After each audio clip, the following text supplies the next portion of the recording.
ভাবগানের আসর আমাদের কুষ্টিয়া জেলার পরিচিত হয় লালন শাহের নামে। আমাদের জেলার অনেক বড় গর্ব, আমাদের বাংলা ভাষার অনেক বড় গর্ব।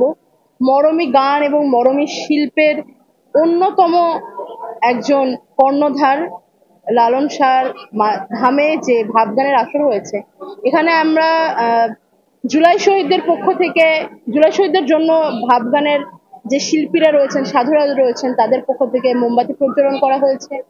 একটু পরে ওনাদের গান হবে। এর পূর্বে এখানে জুলাই আন্দোলনের আহতরা বক্তব্য দিয়েছেন।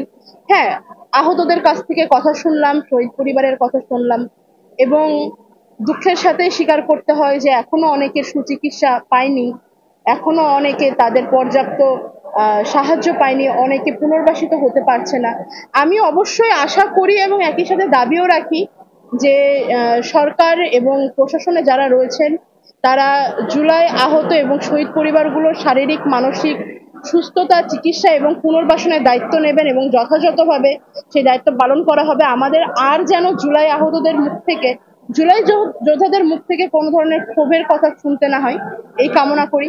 আর একই সাথে এই প্রোগ্রামে এসে আমার খুব ভালো লাগছে এটা ভেবে, আমার সাধুদের সাথে দেখা হচ্ছে যারা এখানে মরমী জীবনযাপন করেন, তাদের সম্পর্কে জানতে পারছি, এবং একই সাথে এটাও দেখে খুব ভালো লাগছে যে তারাও দেশকে নিয়ে সমান চিন্তা করে, তাদেরও দেশের প্রতি, জুলাই যোদ্ধাদের প্রতি যেই সহমর্মিতা, যেই সহানুভূতি এবং একই সাথে তাদের যে সাপোর্টটা রয়েছে, তাদের যে বিশ্বাসটা রয়েছে, যে ভালোবাসা রয়েছে, এগুলো আমাদের অনুপ্রাণিত করে জুলাইয়ের দায়িত্ব নিয়ে সামনে যেন আমরা এগিয়ে যেতে পারি এবং তাদের যে স্বপ্ন সেটা যেন আমরা বয়ে নিয়ে যেতে পারি, সেই জন্য এখান থেকে অনুপ্রাণিত হই। আর এখানে যারা আমন্ত্রণ করেছেন, যারা এটার আয়োজক, তাদের সকলকে একসাথে ধন্যবাদও জানাতে চাই। জাতীয় নাগরিক পার্টির কথা বলেন, আমরা জাতীয় নাগরিক পার্টি থেকে মাস ব্যাপী ৩৬ জুলাইয়ের পদযাত্রা করছি এবং ৩ আগস্ট আমাদের ৩৪তম জুলাই, আমরা সেই দিন শহীদ মিনারে আমাদের এই পদযাত্রা সমাপ্ত হবে। আমরা দেশের জেলায় জেলায় গিয়েছি এবং মানুষজনের সাথে দেখা করছি। যখন যখন যেখানে যেখানে সাধারণ মানুষের সাথে আমাদের দেখা হয়েছে, কথা হয়েছে, তারা সাদরে আমাদের গ্রহণ করেছে এবং আমাদের নিজেদেরও মনে হয়েছে আমরা তাদেরই অংশ, তাদের মধ্যে থেকে উঠে আসা একটি দল।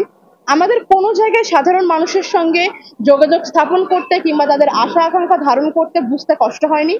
দেশের মধ্যে রাজনৈতিক পট পরিবর্তন এবং অভ্যুত্থান পরবর্তী বিভিন্ন অপশক্তিদের মাথাচাড়া দিয়ে ওঠার কারণে অস্থিরতা তৈরি হলেও আমরা মনে করি যে এগুলো আসলে আমাদের পথে কিছু প্রতিবন্ধকতা তৈরি করলো, আমরা আশা ছাড়তে রাজি নই এবং এই সমস্ত প্রতিবন্ধকতার ভিতর দিয়ে এনসিপি এগিয়ে যাবে, জুলাই আন্দোলন এগিয়ে যাবে, জুলাই অভ্যুত্থানের যে চিন্তা ভাবনা, যে চেতনা, যে স্বপ্ন, যে লক্ষ্য, সেগুলো এগিয়ে যাবে। এবং এর বাইরেও আলটিমেটলি এটা বিশ্বাস করি যে বাংলাদেশের মানুষ নতুনভাবে রাজনীতিকে গ্রহণ করতে শিখেছে। তারা আর কখনোই এই বাংলাদেশে কোনো রাজনৈতিক দলকেই স্বৈরাচার হয়ে ওঠার সুযোগ দিবে না। তারাই বাংলাদেশের সাধারণ মানুষই আমাদেরকে যাচাই বাছাইয়ের মধ্যে রাখবে।